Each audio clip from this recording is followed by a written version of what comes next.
புகழ் அனைத்தும் இறைவனுக்கே. வானமும் பூமியும் ஒன்றாயிருந்ததை பிரித்து எடுத்து படைத்தேன்.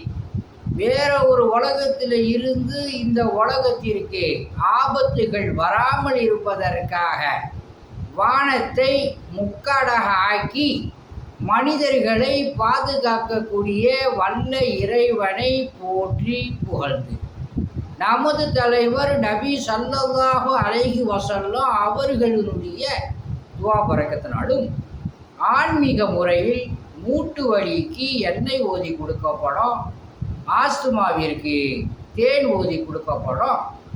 உங்கள் வியாபாரம் லாபம் பெற இறைவனின் திருநாமம் எழுதி கொடுக்கப்படும். அல்லாஹ்வுடைய மாபெரும் கிருபையை கொண்டு அனைத்தும் நடக்கும்.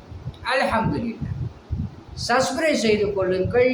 அல்லாஹ் சுப்ஹானஹு வ தஆலா உங்களுக்கு சகல விதமான பாக்கியங்களை கொடுப்பானா. அத்தியாயம் 2 வசனம் 159.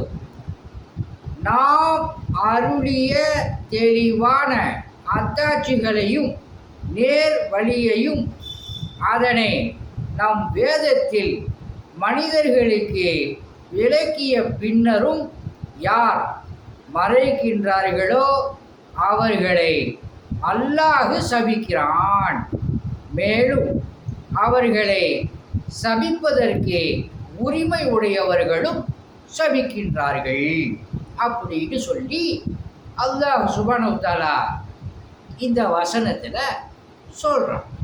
எக்ஸாம்பிள், நல்லது கெட்டது அனைத்தையுமே அல்லாஹ் சுப்ஹானஹு வ தஆலா இந்த குர்ஆனில் விளக்கியிருக்கிறான். அல்லாஹ் சொன்னதை மறைக்கக்கூடியவர்களை அல்லாஹ் சுப்ஹானஹு வ தஆலா சபிக்கிறான். மறைக்கிறவர்களை எல்லாம் சபிக்கிறான். சபிக்கிறதுக்கு தகுதி உடையவர்களும் சபிக்கின்றார்கள் அப்படின்னு அல்லாஹ் சுப்ஹானஹு வ தஆலா சொல்கிறான். அல்லாஹ் சபிச்சாலும் கபூலாயிடும், நல்லடியார்கள் சபிச்சாலும் கபூலாயிடும். அதனால் அல்லாஹ் என்ன சொல்கிறானோ அதை அப்படியே மக்கள்கிட்ட சொல்லணும்.